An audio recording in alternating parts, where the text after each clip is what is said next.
Welcome back, listeners. Today, I'm joined by Mark Queen, CEO of SKAIVISION. This is an AI company. They specialize in computer vision for dealership operations. I know what you're thinking. You're like, what is that? Oh, wait. I'm very excited about today's guest because the topic was something I really didn't know a lot about. In fact, I guess I didn't really know anything about, but I can't wait for you to hear this. Mark is an innovator.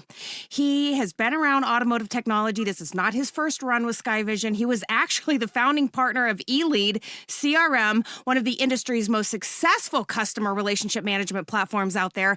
And it was acquired by CDK Global. And now he's turning his focus to AI. He's helping dealers optimize their processes. I love this. Improving customer experience.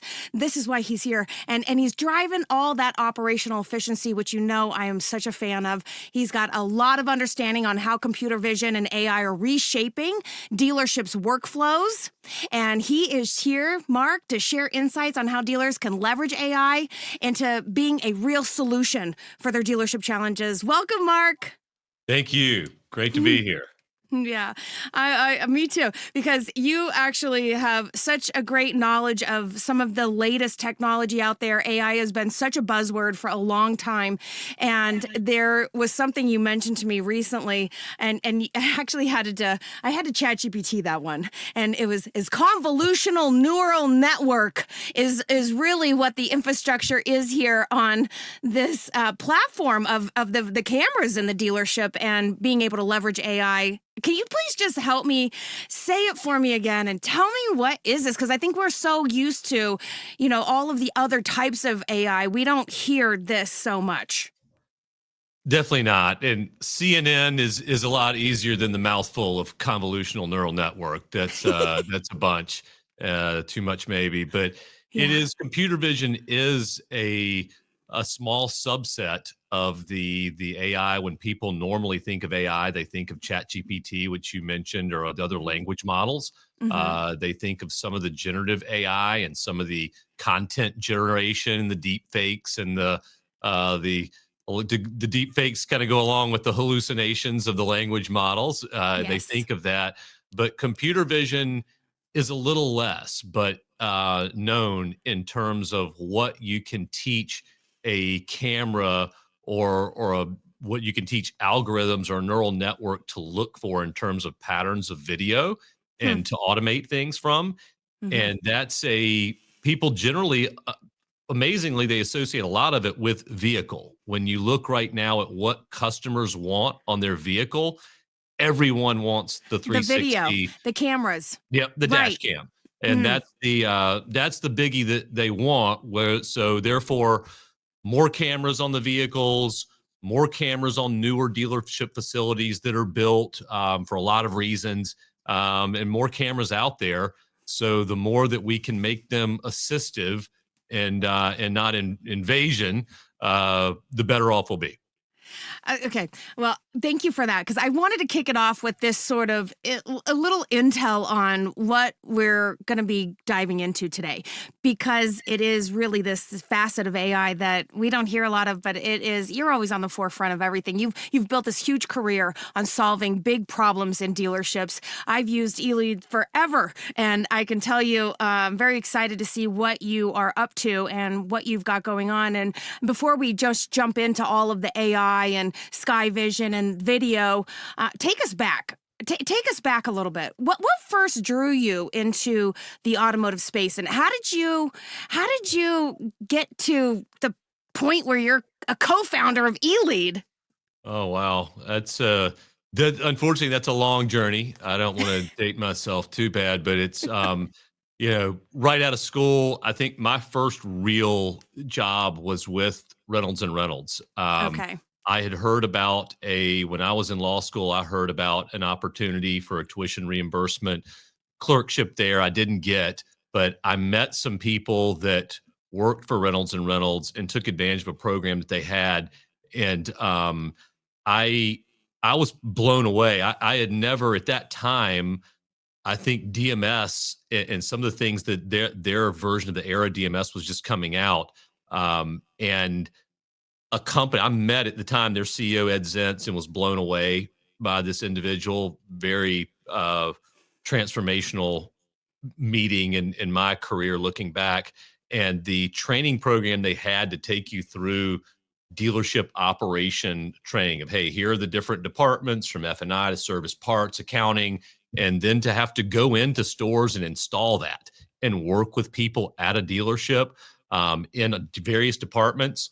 That was really my first immersion into um, retail automotive world. And you you know, when you're young in your Mm-hmm. early to mid 20s, you absorb so much, and you don't know anything, so you take everything at face value, and that was huge. I met some really smart people at Reynolds that led to a connection to solving a problem in another adjunctive space, marine and RV. Some marine and RV dealers, they didn't have a DMS. Like, and at the time, Reynolds and ADP weren't a good fit for them for a lot of reasons, in Mm-hmm. terms of how they ran their businesses and how their OEMs interacted with them. So we created what was really the first DMS for a boat and RV dealer, IDS, Integrated Dealer Systems, that's still the major DMS player in that space. But it was exciting being in your 20s and growing this from small to, I think it was just over 500 dealers when Brunswick, that owns Sea Ray, acquired us. Um, that was an incredible journey, a fast journey, but really incredible. And at that time that we were being purchased by Brunswick, I met a couple that owned a cookie marketing company for automotive, Fresh Beginnings. Yes, Uh-huh. Yes. and they had quite a following, and they wanted to start a CRM. And there were really only a couple at that time you could look at for direction. Autobase was out there and Higher Gear, and that was it. Mm-hmm. And Mm-hmm. this was in 2000, and maybe even 99. And so Mm-hmm. when we looked at that and looked at the opportunity, um, there, obviously we wanted to make it web based, not server, and there were some things that we wanted to do differently. But dealers really didn't have CRMs. I'd say it was maybe 5% of dealers had a piece of technology. So it was not a foregone conclusion that we would ever have dealerships that have CRMs. And so that taught me a lot in terms of the target's going to move on whatever idea is great at the time. That CRM Mm-hmm. started out as just a glorified work planner organizer of have someone at the dealership put in your paper logs. Everyone used Mm-hmm. glass at the That's what we tower for their used. appointments, or they used a control log, and Yes. everything was paper based. When you think about it now, it's crazy to think you would go back and look at 30 days ago's log and who to call off of that in the digital world we live in. But there were people didn't live in their phones. The internet itself was fairly new. And And the so internet leads start to drop, and it probably complicates this whole situation. it propelled, accelerated the situation, because when those came about and started to become mainstream They in were faxes. 2003 or They were being 4. faxed. Yeah, and that's what drove a lot of the cookie marketing companies used to fax their paper logs Yeah. to to mail off of. And so going from paper to digital, I Right. think that the internet leads, when OEMs finally mandated and it became, 5-10% of a dealer's potential business could be an internet lead. That's when dealers said, well, if I'm going to have a lead management system, it might as Mm-hmm. well cover phone, showroom, et cetera, not just internet. And that's when you saw other players come into CRM. And, and that's the time when, again, you've got to evolve. I personally saw a need that CRM needed to desk deals, and tried to learn Right. everything I could about desking systems Inputting their because inventory was also a good moment. yes, yep, having that Mm-hmm. flow. But I thought, where if the desk managers, they're going to follow their money, and if they're working their deals here and you expect them to log in this other system to follow up, Right. there's going to be a disconnect. So if they could stay in one system to desk, and so Yeah, it made sense. that's a big transition. Then Yep. when texting came about, having that Mm-hmm. in the Mm-hmm. system, um, along Recorded with calls, yeah, I mean, videos, that's the yeah, right? recorded calls. Now we're emailing. Yeah, and Yeah. you're dumping in multiple leads from different sources, different parsing methods, I'm sure. Yeah, you've got it. You go back to the, internet parsing, and you go back to having an actual desk log that contained all forms of traffic on one big log that Oh, I mimicked did all your this. paper log. But you hit on I think one parallel to what our team's focused on now was Mhm. that when you saw call tracking, the first one we integrated with, like in 2002 or three, I think it was Who's Calling, but we did an Mhm. integration, and the dealers, it definitely only the pioneers jumped on that, because most dealers said, hey, if I record my employees inbound calls, even though I want to attach it to the ads and see what's making the phone ring, Yeah. they're going to revolt. If I record their outbound phone activity, Mhm. they're going to quit and go. Mhm. That's too big brother, and Mhm. it's too managerial and hands Mhm. on, and I need to trust a little more. So there wasn't a big adoption rate for that. Plus, they thought, hey, when do I have the time to go listen to all these calls, and what will I do with them? So there was a very measured adoption. But now look forward today, how many GMs would run without a call tracking system? Well, There's sadly, many do. But the best part yeah, about that system is when you're leveraging a call tracking in with the CRM, so it's all nice and tidy in that customer's profile, especially as you're looking at that customer experience and that journey. Yeah. So you're on the forefront of this, and by the way, that's when I really got into the car business, and this was the time that really started to be a paramount in my own personal career. By the way, did you know we have something in common? what's that? My first job out of college was Reynolds too. Oh wow, yeah, it's no, I was hey, installing those systems too. Anyway, but breeding ground, and they had, I mean, then they had their CRM as well at the time, was around, and a player. But hmm as we went from text to, like you said, vehicle exchange, I think the last piece of the right. journey that kind of fully tied the circle together for me was starting and running the service suite at ELEAD to do a scheduler, lane Yes, tablet, iPad application, and a mobile phone it's video heavy. MPI application. Yes. That pieces of that are woven now into CDK hmm service. So and it was great. We got acquired by CDK, being able to take advantage of some, all the integrations and open some hmm doors. It was incredible. So I enjoyed the time at CDK as well as that at ELEAD, and now that's led to this to Sky. Well, I before we move on, because I think we're all so familiar with eLead and have used it at some point in our careers. Who named eLead? Unfortunately, guilty. It's not a great name. I think it was the third I presented to the ownership, and I don't even think any of us liked it. In fact, it's been butchered. I think most stores still refer to it as e-leads with an S, Right. plural, and hmm we never could get the S chopped off of it. But internet-based lead management was the thought there.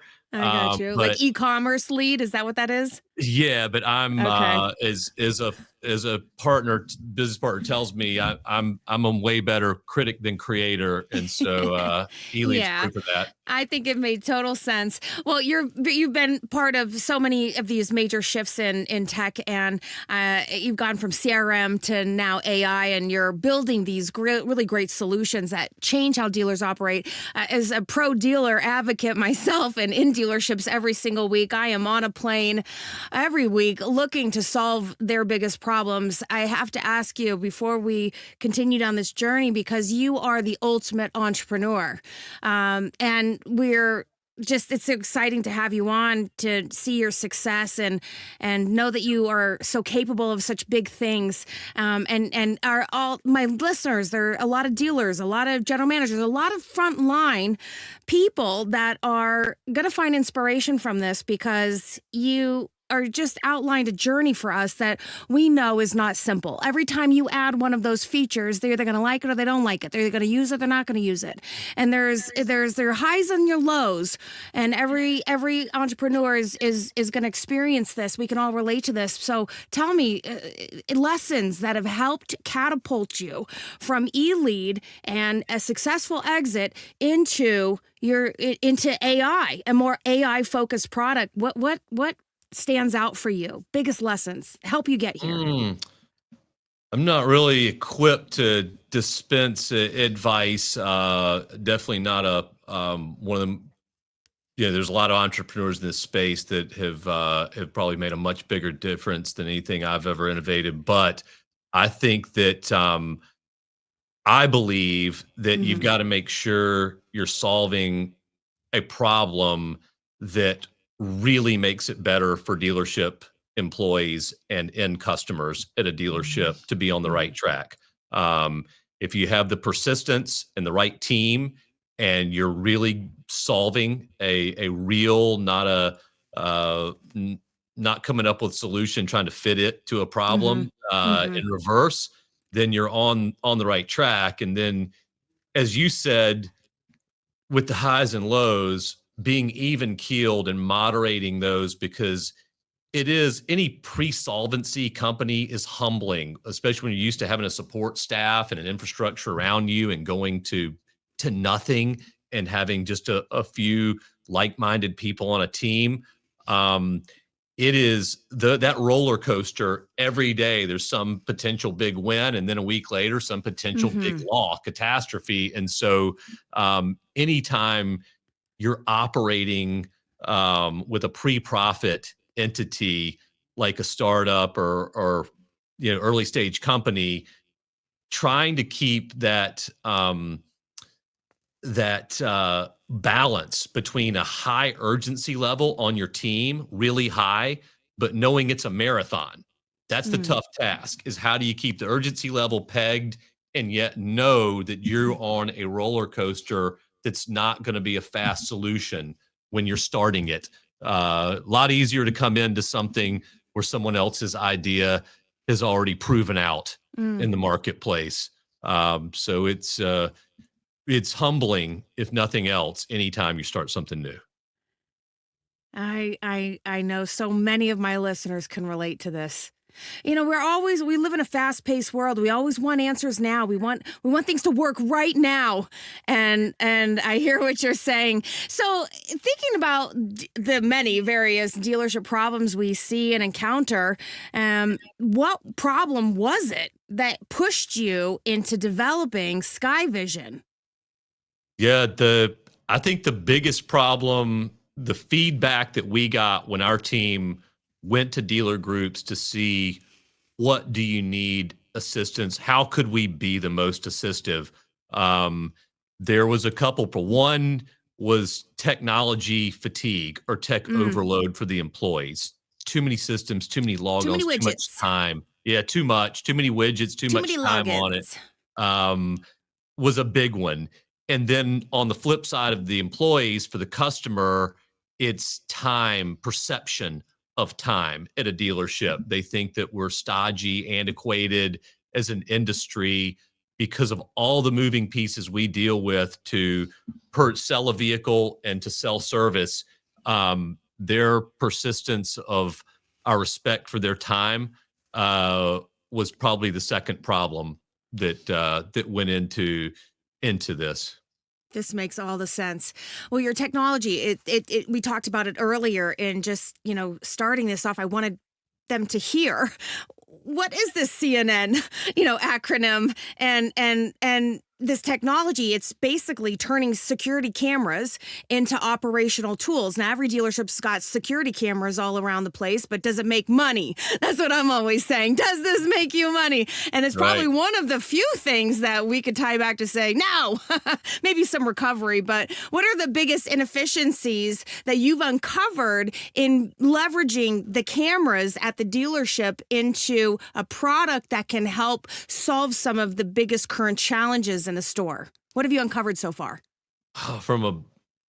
That's a great question. From a broad perspective, consistency is Mm. the most dealerships knock the cover off the ball on certain transactions in variable and fixed, but doing that on a consistent basis because if Murphy's law raises its head and you encounter a bad transaction on just say 5 out of 100 express services, that retention loss alone is such a risk that Yeah. consistency is a big one. We've really been focused or told, directed by clients to hone in because when you plug an AI appliance into a dealership's camera network and you look at the overall what's going on with the activity day to day and start to crunch that data or let AI break down that film, the two areas that we've been asked to focus on at this point for in our first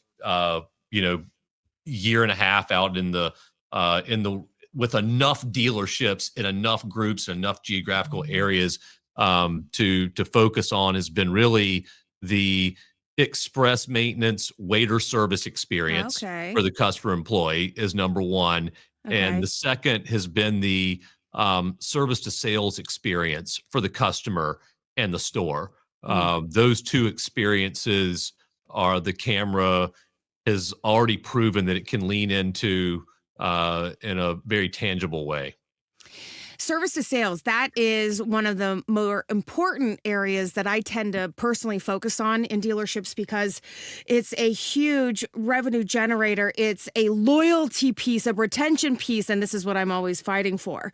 And a lot of times we don't see a solid process that can enable lifetime customers right out of the service drive. And of course, a lot of times people think, when they send out the sales guys to the drive, they're over there picking off their service customers, poaching them, and it causes Yes. conflict if not done right. So, can we dial into this for a second because I do think it's a key revenue driver.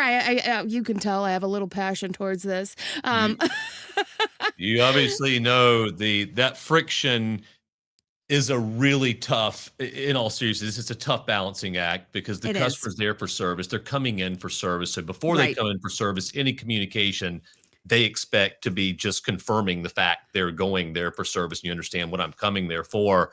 And the advisors don't like their space crowded. They're there to sell service. And so service managers and customers, there is a potential friction when you are going to, if you don't do it in the right diplomatic Hmm. way, Yes. if you don't offer the option correctly, it can be a negative experience.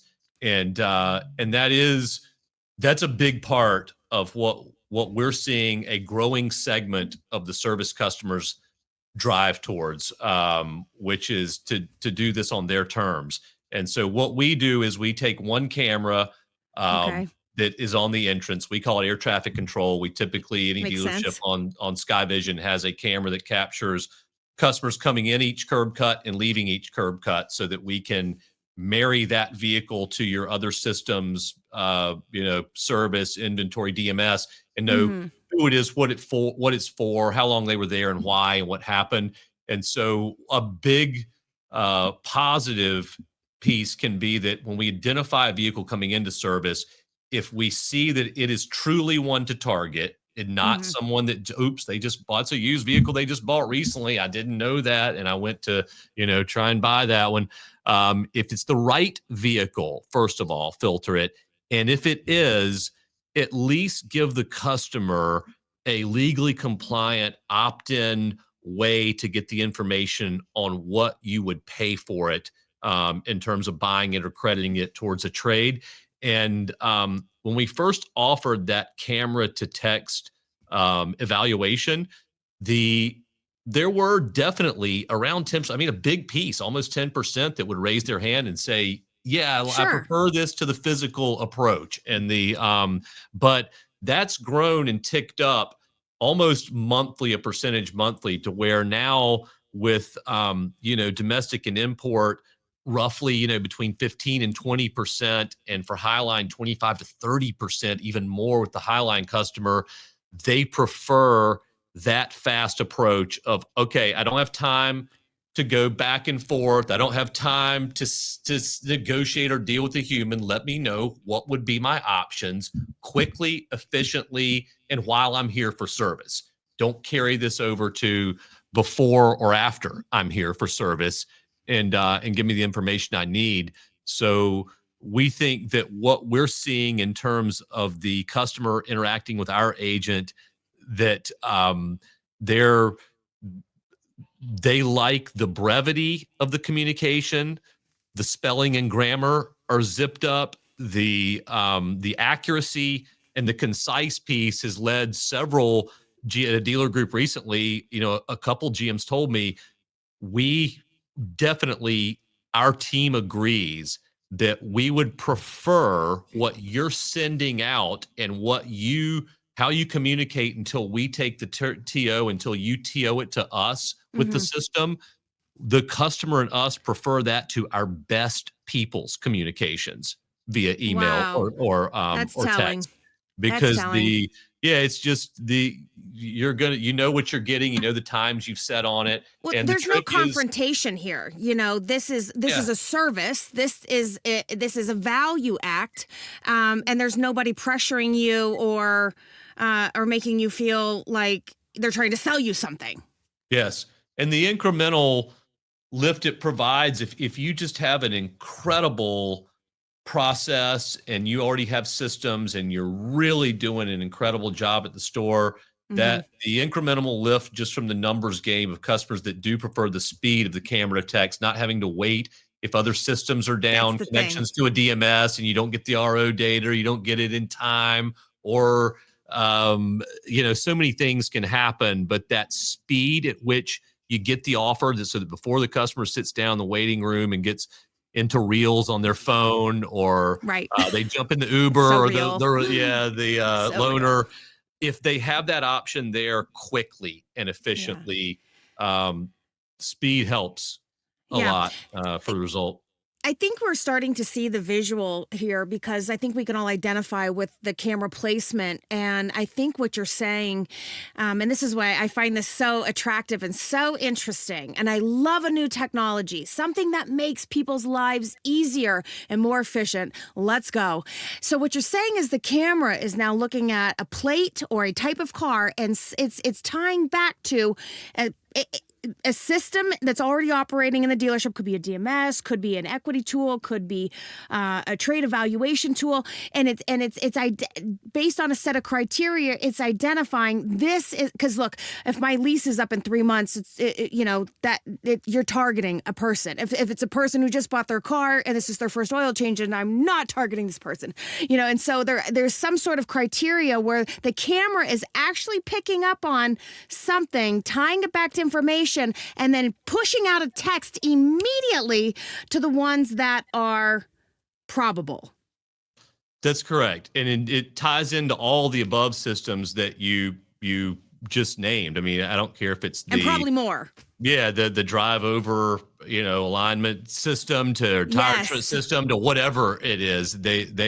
You want it to tie into all those, and we've Yeah. got 14 of those systems tied in fully bidirectionally, and we're Amazing. working on another 6 now. So it's you want it tied into every system with an open API. You want the dealer to be able to use whatever Just amazing. pricing model or range that they want, and the great exercise to go in and just grab their vehicles that they've traded for and see where they're ACVing those, and use Yeah. that reality as the center of your range, and have that automated, and have the flexibility to change that by model or trim level based on what's needed to pull up or back on some. But to do, and then to set up the agent the way you want, with the Hmm. cadence you want. It's like a And if the bot. customer goes this direction, yes, absolutely. Okay, I got So you. if the customer goes this way with it, you want to be able to offer, hey, we could possibly go this direction if we got a manager to actually drive it, or to buy them time to come in, or escalate if the store's busy and Hmm. the exchange team or desk or buyer or whatever your infrastructure is Hmm. can't at that moment. handle it, and the agent's able to keep the customer going We're with, not going to miss is anything. this your current payment now? Yes. Are you here Yeah. now? Yes. We know from camera they're here. Could we Mm-hmm. meet here and look at options to be able to keep that conversation flowing naturally at the right speed to get someone at the store on the hook, even if you're escalating it up to GSM, GM that, hey, we've got someone, they're only going to be here for a few more minutes today. They would like options. They don't want to deal with safety. You're not going to see them again for, 6 months or more for service. The flexibility is critical. Yeah, look, this is a major revenue generator and is a major opportunity for many things: acquiring vehicles, maintaining a customer, selling a car today. You know, so many things that can happen with this moment right here, and a lot of people aren't getting it right. And so what's really neat here is that a camera literally identified this opportunity and was able to perform and in a consistent way, which is what we're all using AI for. And this really begs the question. I know a lot of listeners are probably thinking this right now. Oh, this sounds expensive. Is this going to be a whole nother camera system that I have to purchase? So are you latching on to their current camera system? Yes, we haven't found any systems yet that we can't integrate with. As long as they're not 15, 20-year-old analog, non-IP cameras, which we fortunately have not Run run across? into yet. No. But the current camera systems normally support 4 to 6 channels or streams, and we Yeah. only need one of those streams. So we're not actually having to connect to their camera system. We're just getting an RTSP stream from the cameras they designate as needed in the chain to chain the flow together. Because we go in and we map the traffic flow at the dealership to determine where do we Location. need to get the initial read on the customer, Mm-hmm. where in the lane do we need to get it, where Mm-hmm. on the express racks, car wash delivery, where do we need to Sales chain this department. together? Yeah, sales as well. Where's the entry points there? Where's the blind Mm-hmm. spot on the lot? Where's the bullpen and staging areas where vehicles can go into a black hole? There's that whole flow is mapped, and often dealerships say, hey, we're missing cameras. We don't have one at this Yeah. place that's critical. We don't have one on the At the EV car charger. We wash. want to know if it's Mm-hmm. sufficient. We don't have one Mm-hmm. on the car wash. We'd love for our Mm-hmm. customers to be able to know, hey, you're The almost out of cars. here. This is your Right. baby going through the wash How, right now. You're out of Jeez. here in 15 minutes. So Wow. they end up adding some, and they end up hooking into a subset of those that they already have when we install the Mm-hmm. dealership. Okay. Okay, points. Good.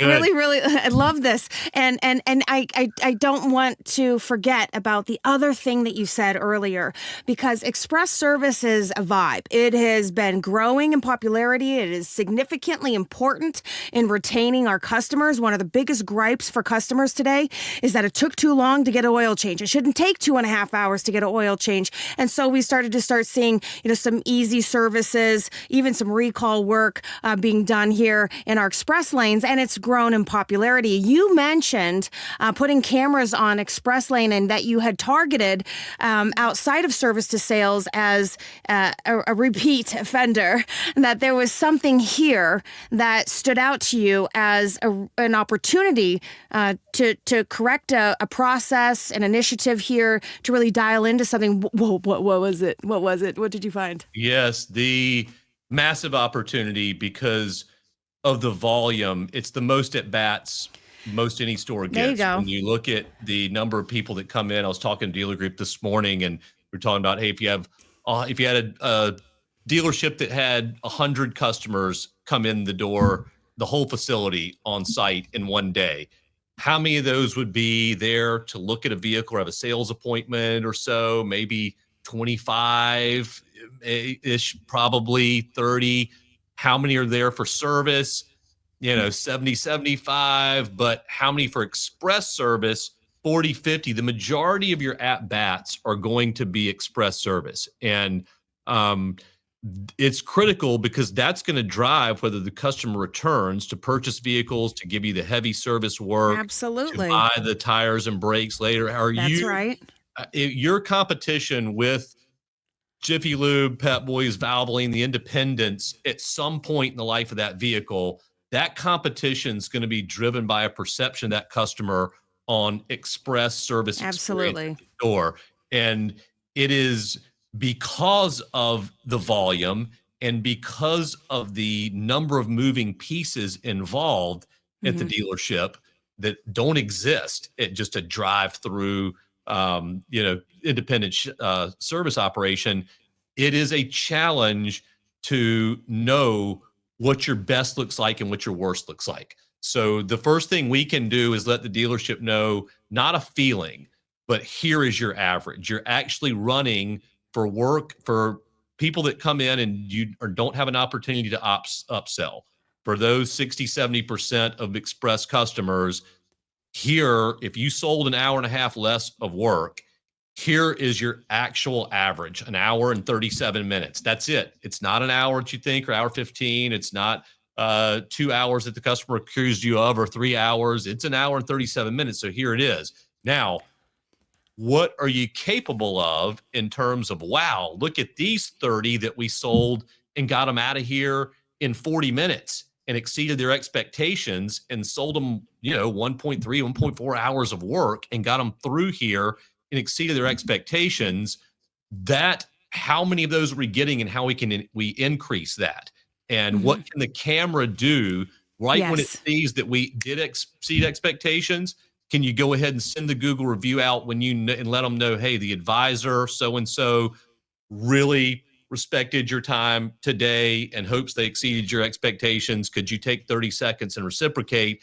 And they're going to give positive feedback at a massive level for those. But we're not Yeah. going to go fish in the opposite pond for that. Right. So it is as much. So on the flip side, for the customers that you do drop the ball, and they did have the 3-hour oil change, as you said, what do you do there? Can we automatically have the agent then interact and send out the appropriate gift card or discount on next service? And can we get ahead of that before it becomes a retention loss instead of opportunity in 9 to 12 months? We don't want to wait. So, and then more importantly, what does the camera see in terms of your patterns of why, when those stars align, what has to happen for the best to happen, and what's happening when the worst happens over and over? Where can we adjust the process? And that's where the advantage is that the camera, the our application doesn't require any data input, or tasks. The camera's the sole data source, and the It's the artificial data intelligence. collector, right? Yeah, I it mean, is. it's Yeah, literally it's watching patterns in the dealership, um, and it's logging and reporting to you where your inefficiencies exist. Yeah, real time for some. We've seen a change. The dealerships thought they wanted a Ring app and they wanted to know real time this and that, but they really only want to know the super egregious at the right person, the right time for the real time. It Got becomes you. more about, okay, you've crunched this data, you've analyzed, you know, 40 hours of film this week. What do we need to do now? Where's the adjustments in the process, and what does you see as recommending to handle that? Yeah, but And that's nobody where wants to go back and watch the films. I mean, that's for the football team, no, that's right? why So, it's great that the camera's objective, doesn't listen to any drama, doesn't have any issues going on, or HR related, doesn't take a day off or a minute off. love it. It's It's a good amazing. data source for that.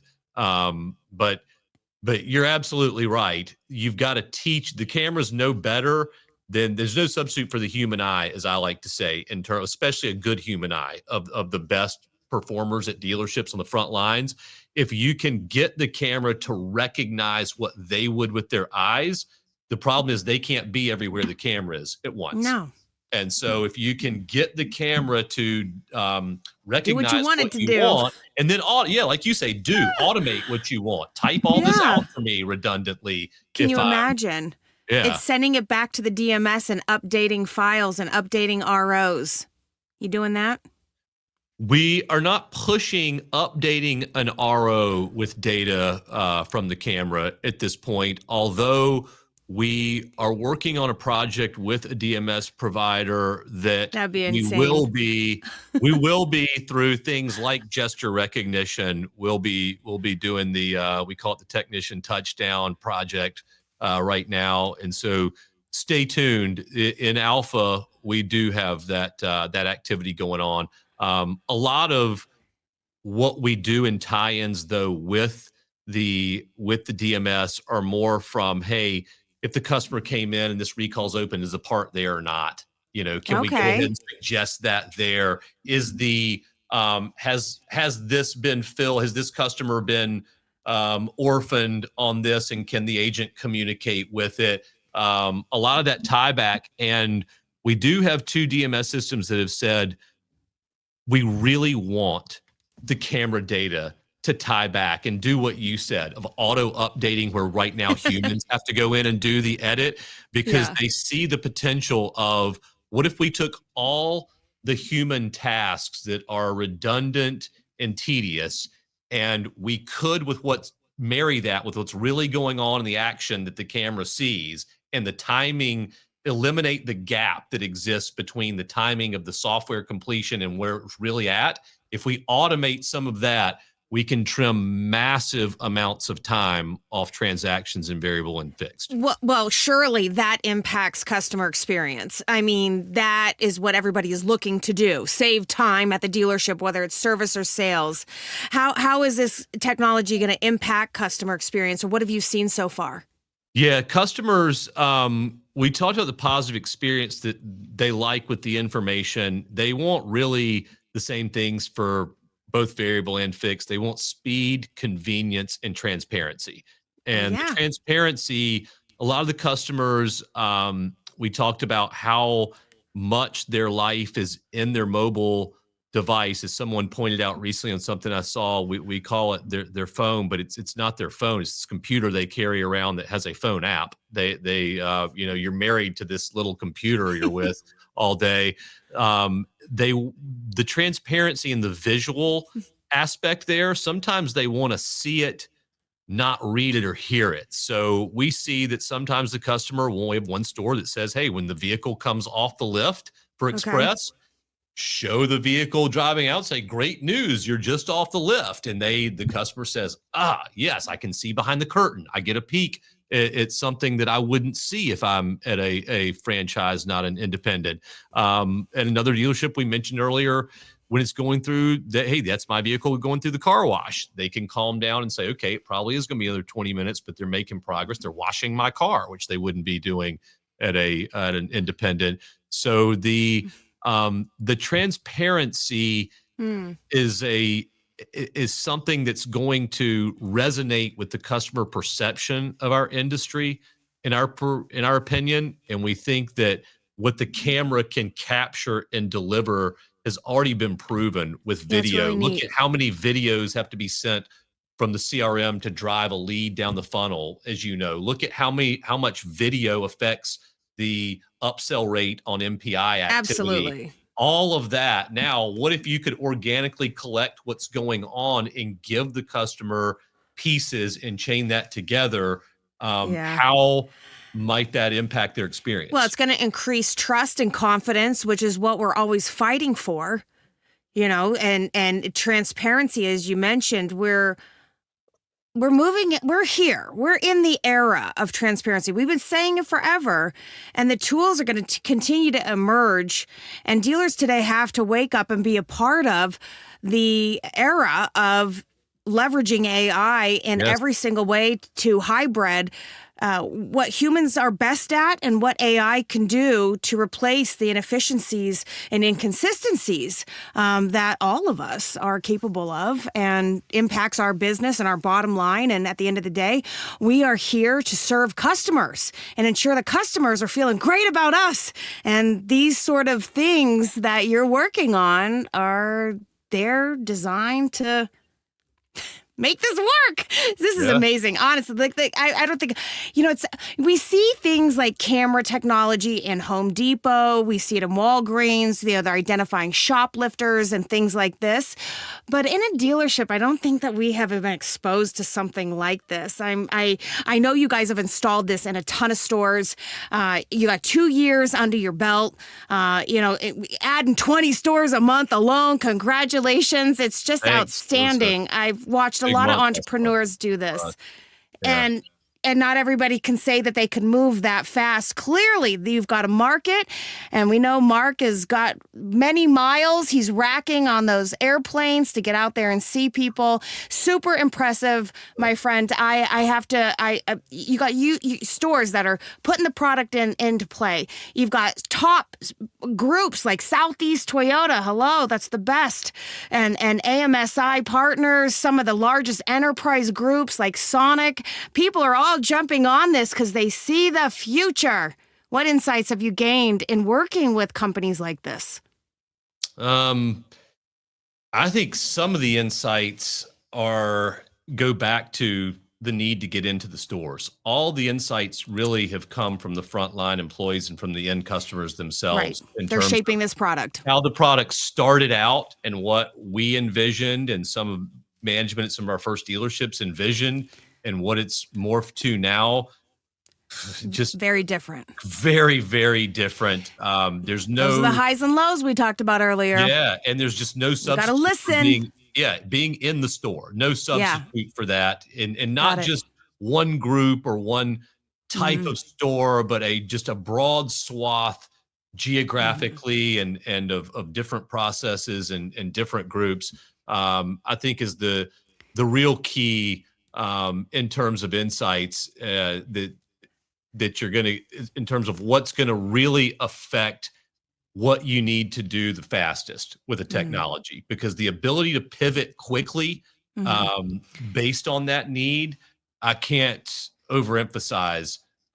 There's several things in our roadmap that we had to make instant pivots because it became apparent this is what they want, and this is what's going to drive that result. And so I think that working with some groups like you said that are very focused right now is a great time, because you're the real timing now of, hey, real world kicking in, the need to optimize efficiency, the need to keep personnel cost where it's sustainable, the whole post-COVID mirage being evaporating right now is perfect timing to get engagement from some of those the installs that we're doing. And I think that's where, if you go to the top netting stores in the top groups, the top performers throughout the nation, and they help you craft the roadmap, that's going to be the biggest driver of success for new technology, in my opinion. And that's where we're fortunate enough to have partners honing the use cases with us. Yeah, I think any dealer, any entrepreneur, any salesperson who started off at the bottom and now they're on the top, could really relate to what you're saying here, because if you're not, and I constantly am preaching this in the dealerships with, our head coach, I say, you got to work with the coaches, and so that we could work with the teams. And if you're not frontline, how will we modify and evolve and stay relevant if you, head coach, are not in the game yourself, seeing what's transforming, see what's changing, see what customers want? It's the same thing with sales process or service process, and we need our head coaches in there and seeing what's changing, because behaviors are changing so rapidly, and the technology, and especially the technology even customers are using, is evolving so rapidly that we all expect everything to be like yesterday. I think we don't see the top brains in the industry that have taken the time to look at what the film breakdowns show. Their insights blow anything on our team, and we've got some great Really really insightful. bright individuals on the team, but their insights to say, hey, looking just right now at the 15 cameras we do have on variable, we see right now we're not doing any 1 hour deals without this happening. Or Appraisal missed at TO exactly the same opportunities. time as the test drive's occurring, or if there's more Hmm. than a 10-minute gap between uh, you know, test drive and figures to F&I, or this, if there's Yes. more than this amount of time in F&I, they see, they connect the The dots camera so sees it all. quickly for us to be able to go in and say, okay, team, they're right. We're hearing that here. We're hearing it here. We're hearing it somewhere else. Let's react to that and let's tell the AI to start looking for that pattern. We've just touched on a few examples today. I think these are the ones you've mentioned as being the big highlights for most of the stores that you're in right now, but you're constantly evolving. I know you're out there continuously modifying, improving, listening to these guys beyond service and sales. What other areas of the dealership could AI powered cameras improve?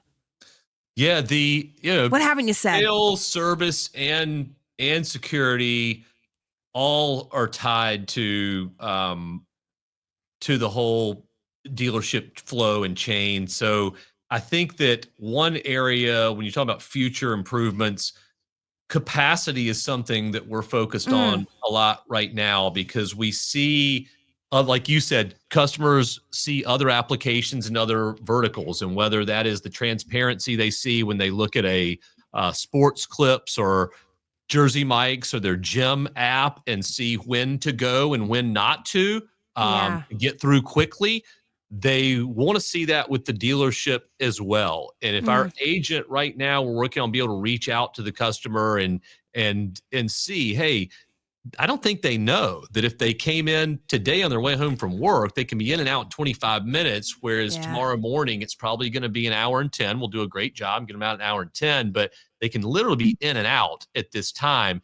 And the ability to shift capacity. Right now, we're looking at rack utilization a lot in the service departments, and the system can tell if there's a technician install a vehicle, both real estate producing positive income Mm-hmm. or neither, or tech waiting for work, capacity problem, vehicle waiting for technician, potential flow and staffing problem, and nothing in the stall at all. A big problem if it's during certain times of day consistently is a pattern, Mm, and we're seeing that we can probably take the visual AI and everything we're seeing on camera, feed it into other systems to adjust by the minute what the hmm. capacity is and what the communications to who need to be to shift that capacity flow, and that if we spread the customers out correctly,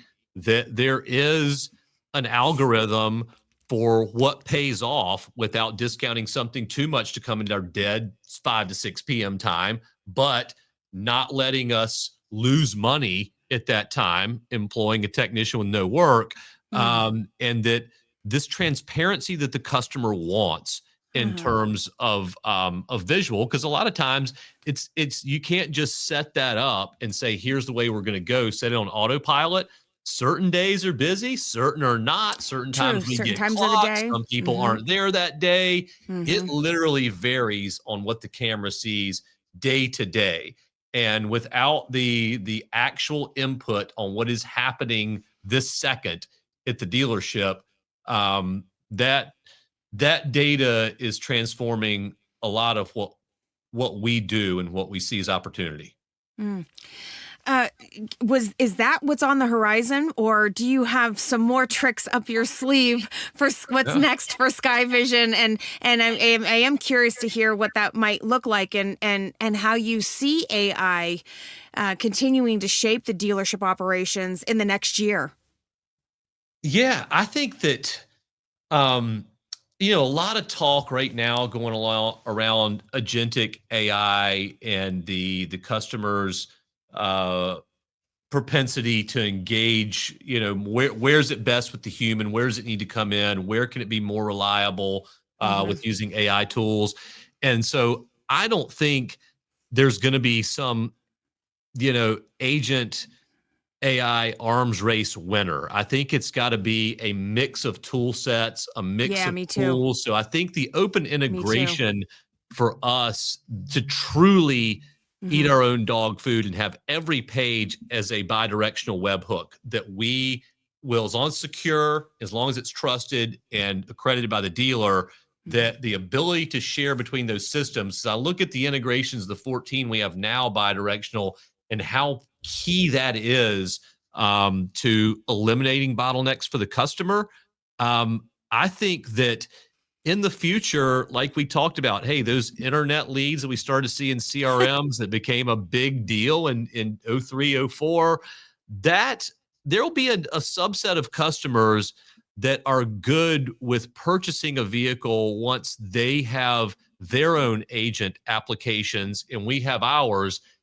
Those two agents can go back and forth on 24 passes in a second and arrive at a Mm, deal and start talking hey, are you an agent? Me too. Let's talk this language, zeros and ones and go. mm, mm. And those two, that, that number of customers, just like we've seen the number that say we prefer your agent on these types of things so far, and they prefer it, that might end up being a larger percentage of deals faster than you Interesting. think in the future. Interesting. Um, and so we think on the camera side, our goal, our mission is to make it a no-brainer that within 5 years, no dealership would want a non-AI enhanced network at their Makes sense. dealership. Why would you, if you could have it automate things and illuminate things, who would want to go back to having to look through the feeds to see if something went wrong, having people No. on that?